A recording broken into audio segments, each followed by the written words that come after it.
Hi folks, Mr. Long here. Here's part two of the introduction to calculus of exponential functions. Our dog is calmed down now, so I can go back to doing the screencast. So where we left off is, I guess really at this point, you would have these two tables filled in right here that you can see that I'm kind of circling around.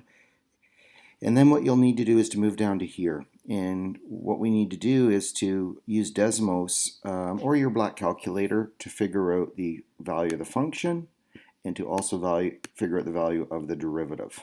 Okay, so figure out the value of the function and the value of the derivative. And probably what you're going to want to do here is use Desmos. So let's go back to use Desmos. We know that this is just 2 to the x, right? It's definitely 2 to the x for the original one, the growth by 100%. And you can kind of see that 100% plus 1 is 2, right? Because it's the doubling. If you're adding 100%, you're adding what you already had. So if I'm adding 100% to the number 5, then I've got 5 plus 5, 10. It doubles. Okay. And if you use the same, you'll notice the same logic here. If I did an increase of 200%, what that would be, and then what the equation is.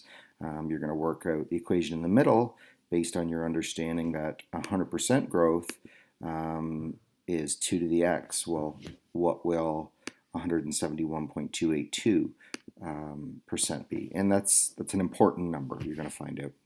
Anyway, so how do I figure out the rate of change for 2 to the x? Well, I go to Desmos, and I'm going to have here the f of x function is 2 to the x. So I want to figure out, I know what the y value is, what f at x is. Now I need to figure out f prime. So let's see here. I've got f prime right here, and it looks like f prime when x is 0, right? Because I used my slider to set x to 0, right? You see that's where the a value is the x value.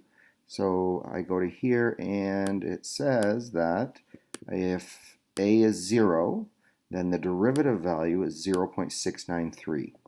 And I'd like you to go to 4 decimal places in this, 4 decimal places, and make sure you round appropriately.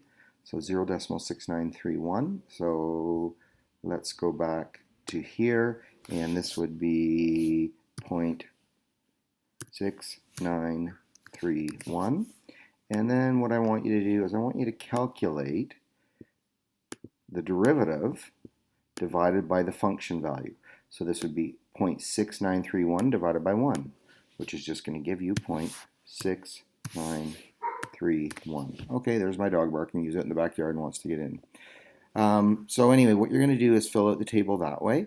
Again, the next one you're gonna get the derivative value. It's going to change, and then you're going to do this division right here again. So you're always dividing the derivative value by the function value at that specific value. So then you'll do the same calculation for x equals 1, and so on. And then there's a series of analysis questions that you need to go through, and then you're going to figure out what Euler's number is and what Euler's function is, which is one of the most important topics in calculus and in fact in mathematics. And then you're going to get a little bit of practice of derivatives of Euler's function, and then tomorrow we'll learn about the logarithm of Euler's function, the natural logarithm. Okay, so good luck with the rest of your investigation, and I will see you tomorrow.